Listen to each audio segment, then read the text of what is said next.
Chapter 11. No Man's Land.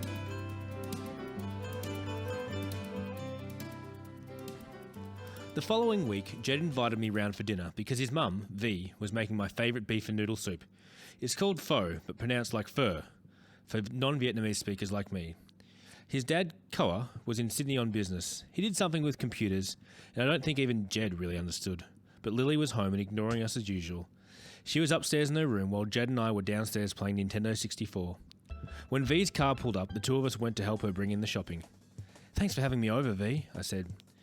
V once told me her name meant small or pretty in Vietnamese, and it suited her. She owned a hairdressing salon in the middle of Sorrento, which was always busy. "Is your sister upstairs?" V asked Jed. Jed and I were back on the couch, and Jed murmured something and bounced where he sat. We were playing Super Mario Brothers, and every time Mario had to jump onto a floating brick platform, Jed jumped a little too. He couldn't help it. "Van, are you listening to me?" He rolled his eyes, but only because she couldn't see him. Yes, and yes, she's on the phone to her boyfriend. We heard a cupboard door slam. And then V was picking up the phone on her kitchen and saying, Hey, who is this? Oh, hello, Melissa, yes? Lily has to get off the phone now. Goodbye." The same way Jed was Van at home and his sister was Huy, which meant Lily in Vietnamese. Her full name is Ngoc Huey Tran. I never understand how they could go by so many different names and not got confused, since I was Winifred, Fred, Fredo, plus Winnie once too. Jed laughed at me and I poked him in the ribs. "What?" he said. "You're a cheeky boy," V called to him, but not like she was actually mad. The radio crackled behind us and V switched it on and started humming along to some oldies tune while she cooked. The music stopped, and a voice came on. "We have breaking news out of Southeast Europe." V turned the volume up and went back to chopping something crunchy. "Some 85,000 people are trapped in a muddy no man's land along the border of Kosovo and the Republic of Macedonia, with no access to food, medical assistance or shelter, as they seek refuge from the ongoing conflict in the former Yugoslavia and NATO bombings in Serbia." The sound of V's chopping had stopped, and Jed had paused the game. "The UN High Commissioner for Refugees has submitted a formal request to the Australian government for aid and assistance, while the US has continued to urge their allies to make similar provisions in offering safe haven." The sound of Lily's footsteps running down the stairs carried over. When she got to the bottom, she started to say, "Me, that was so embarrassing," but V shushed her, shh, as the newspaper reader kept reading.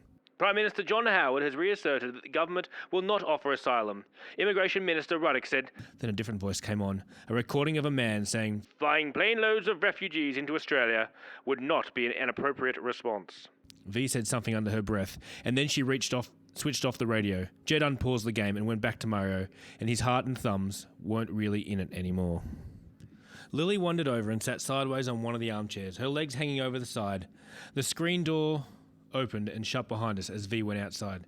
"She's having a smoke," Lily said. My eyebrows went up. "Didn't she quit?" Lily shrugged, but Jed said, "She did, but that stuff stresses her out." He threw his head back slightly towards the kitchen and the radio. "I think it reminds her of when she was a kid." I knew there'd been war in Vietnam, where both Jed's parents were from. I knew that Pop had missed out on something called conscription when the government forced young men to go and fight. Jed's mum and dad were our age and growing up in Vietnam when the war was on, and then came to Australia with their parents once it was over. Jed's parents didn't know each other when they came here. They had met when they were older and living in the city, studying business at university. But after their first meeting, they swapped life stories and figured out they'd actually lived only a few towns apart in Vietnam, and that both their families were evacuated on planes to Australia within a few days of each other. I guess when you hear a story like that, or it must just be fate, or that you're meant to be together, or something. Me reckons it's a bit crap that our government won't help. I blinked at Jed swearing. Lily swore all the time, and V was always threatening to wash her mouth out with soap. But Jed was quieter. "Yeah, I mean, I don't know what's going on, but it totally sucks," I said, wincing at my awkward attempt. V came back inside and bustled around the kitchen again. "You kids going to set the table or what?" she called out, and we got up. She did not put the radio back on.